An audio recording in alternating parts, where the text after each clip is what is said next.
could it be the way that you talk to your people? And he said, what are you talking about? And he said, you know, I talk to him just the way I've always talked to him. And I said, but that may be the problem. So the words that he says isn't as important as how he treats his, oh, by the way, they were called subordinates. All right, so that tells you something right there. They're employees. So how do we treat people? And I think it's very important that we treat people with the respect and dignity that all of us deserve. And start to concern ourselves, if we're in management, if we're owners, start to concern ourselves about the feelings of our employees. And I know perhaps you might be sitting there thinking, hey, listen, this sounds like a touchy-feely thing. Well, it may be, but I'll tell you what, you better get in touch with your employees' feelings and find out how they feel. Because if you don't care about their feelings, do you think they're going to care about your customers' feelings? I doubt it. So it's going to be very, very important that we start to be aware of our employees' feelings. And so you get a new employee, Mr. Boss, Miss Owner, you bring in a new employee, but what happens, do we know how to keep them? And it's, you know, I've noticed that most problems that owners or managers have is centered around just a small percentage of the employees. Most employees want to do well. They really want to serve you, they want to take care of you, they want to help you, they want to help your company grow. But what I've noticed is that there's just a small percentage of the employees that what I call are your problem children, and they're causing you a lot of problems. They keep you up at night, they wake you up in the middle of the night wondering. And I've noticed a lot of managers tend to kind of sweep them under, you know, I'll deal with that later, I don't want to deal with them. And it's uncomfortable, you know what I mean? It's uncomfortable for them to have to deal with those kind of employees. But you better deal with them, because your good employees are going to leave if you don't. And if you allow just a handful of employees to get away with mediocrity, then guess what's going to happen? It's going to be very important that you help the good employees to develop an area of comfort that they know that you're going to protect them. And what are you protecting them with?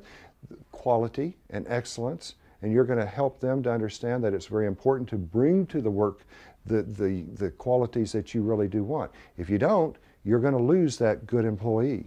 You're going to lose them to somebody else. They're going to say, this is crazy. I'm going to get out of here. I'm going to go find a place, an organization that appreciates me. And you're going to lose those type of good people. So it's very, very important that we become aware of that. Now, all right, let's look at in terms of if we're out there looking for a job. Are you an easy sell? Are you? Yeah, maybe. Richard's kind of wondering. Yeah, Marcia, Fran says no, she's not an easy sell. I ask it's kind of an interesting situation. I've got a friend, and he also happens to be a client of mine, and I'm also a customer of his. So it's a unique situation. I told him once, I said, Jay, you're an easy sell. And he said, no, I'm not. He said, no, I'm not. He said, you know, I'm a lot like Roland, another friend of ours. And he said, you know, I will evaluate it, and I'm not going to spend any of my money. I'm not just a pushover. I said, no, Jay, I don't mean that. And I wanted to get his attention by, you know, asking him, are you an easy sell? But are you an easy sell? And what do I mean by that? And I told Jay, I said, you're an easy sell because it's easy for me to sell you to other people. Okay? Now, are you an easy sell? And where are you going to find your next job? Okay? Where might that be? It could be some friend of yours. It could be somebody that you're out networking with. It could be in the oddest of places. And so are you making it easy for somebody else to help sell you? Or is it difficult to sell you? So I want us to start thinking, you know, are we an easy sell? No, we're not talking about just a pushover to get into your pocketbooks. But are you somebody that makes it easy for somebody else to help promote you? And I think that you've got to utilize all the different avenues in order to help find yourself a job. Let's think about the type of personalities that you will be interviewing with. Now, there's all kinds of folks, but I think you've got to become like our little friend in the gardens, the chameleons. And what do? They change and they adapt to their environment. And I think that's what we've got to do. Perhaps you've heard of different personality types, and let me just share with you 4 that I like to categorize, and you can kind of start to think about where do you fit in this personality stereotyping. And one thing I don't want you to say, oh yes, that's me, and say, well, I can't change. Hey, isn't that what chapter 4 is all about in our book? All about change? All right, now that you're a chameleon and we're getting ready to go in that job interview, we need to read the personality types of the person that's going to be interviewing us. Now, you can call them different names, but I've come up with the bottom liner, the person that just wants the bottom line. Hurry up, give me the facts. I don't want to know how the clock is made. Just tell me what time it is. Can you help me to solve my problems here at my company, or can't you? Are you part of the problem or part of the solution? They're very quick to criticize you. They're going to let you know what they think. You're going to be able to find out if they're a bottom liner they're usually very organized, and they delegate, and they're going to usually be a manager or an owner. Okay? Now, the networker, another personality type that I like to refer to, this is usually a person that's in sales. Not necessarily. They may be an owner, they may be a manager as well, but usually they're out there networking. Now, what is networking? It's going and signing up to be a member of the Rotary Club. It's signing up to be a part of the association of their industry. It's out there shaking hands, exchanging business cards, getting to know other people, and that's very, very valuable to you, especially if you're looking for a new job. Get out there and go ahead and start networking and meeting other people. The way you can usually tell a networker, if you go into their offices, they're going to have a lot of information on the walls about their social life, about their family life. They're going to have pictures of their children. They're going to have pictures of them winning a golf tournament. They're going to have pictures of them meeting the president of an organization. Lots of things for you to visit with them about. And a lot of times they would like to visit with you, and that's a good way to kind of break the ice. The other person, who I like to refer to as the methodical individual, these folks are a challenge for the networker who's kind of bubbly, and they're happy, and they're out there wanting to have people like them, and they like most of the people that they meet. But the methodical person, they're usually going to be pretty rigid. They're more than likely going to be in accounting or in engineering. They've got a lot of rules, and everything is set in place, and they want to know, exactly how things are done. And they're going to want to have a plan of action from you as to how you're going to help their organization.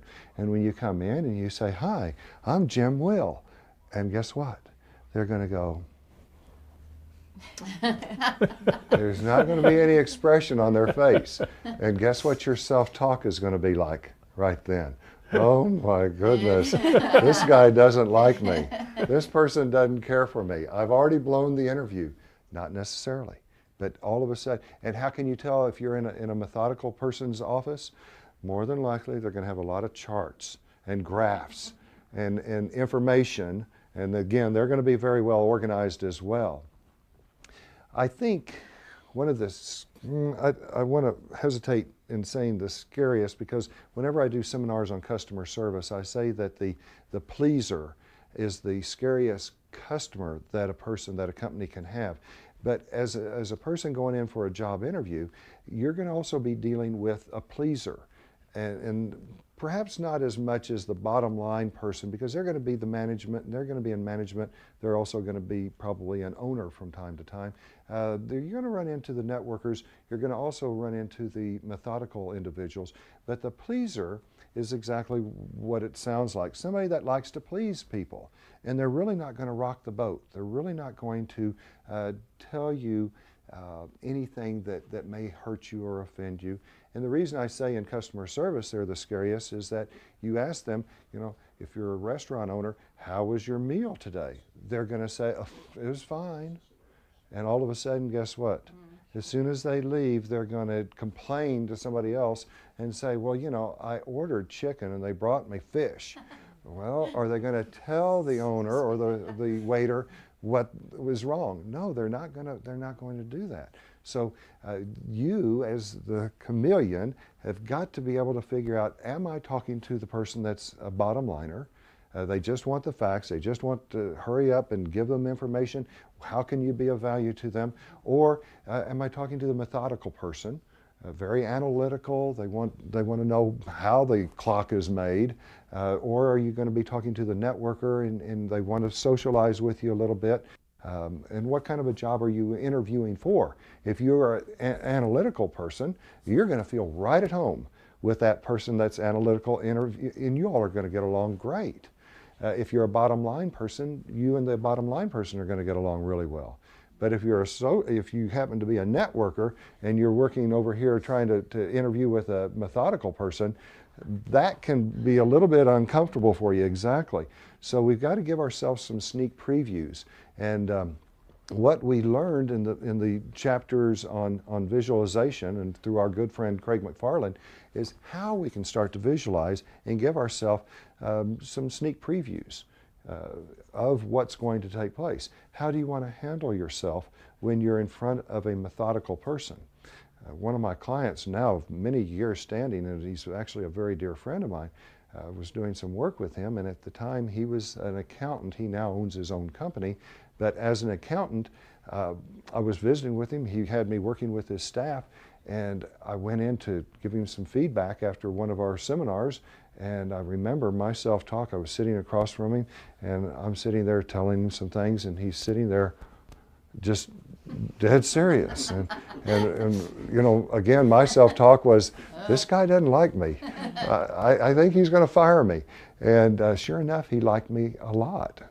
So much so that even to a point to where he once said, after we visited for a little bit and he kept that stone face, he said, "Jim, you want to go to the ball game tonight?" Guess what my self-talk was then? Oh boy, this is going to be exciting. And sure enough, as soon as we did go to the ball game, he went from being the methodical individual there on the job to being the networker. He was up hollering, having fun, yelling at the referees and giving everybody, he was a different type of person. But don't we kind of change? You know, if we're in a particular setting, we act differently. So that's fine. But what we want to do is to make sure that we start to develop an awareness of who we're interviewing with, who that person that's interviewing us is, when we're actually starting the interview. We don't start it just when we go in and sit down in front of them at the opposite side of the desk. We're starting that interview perhaps as soon as we park the car, maybe even back on the highway. So we want to be very cognizant of when and where we're starting the interview, and then how do I want to be seen? How do I want to come across? Because the person who's interviewing you is going to treat you and respond to you the way that they see you. And if they see you as nonchalant and perhaps not caring, then guess what?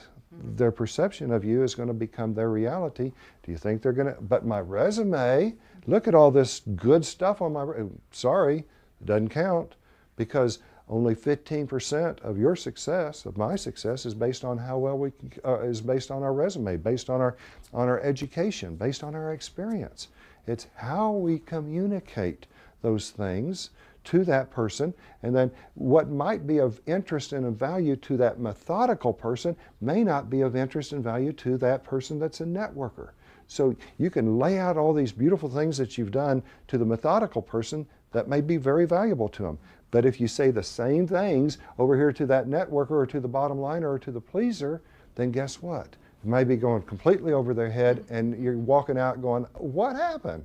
You know, nobody's hired. Nope. We've got to really find out what is of value to the person that's interviewing us. Remember our reticular activating system, the RAS? We've got to find out what is of importance to them. Are Starbucks, are ExxonMobil gas stations of value? No, they're not. Then what is of value to them? And we've got to do our homework. We've got to do a little research, and we've got to find out, okay, who is the person that I'm going to go find or go interview with?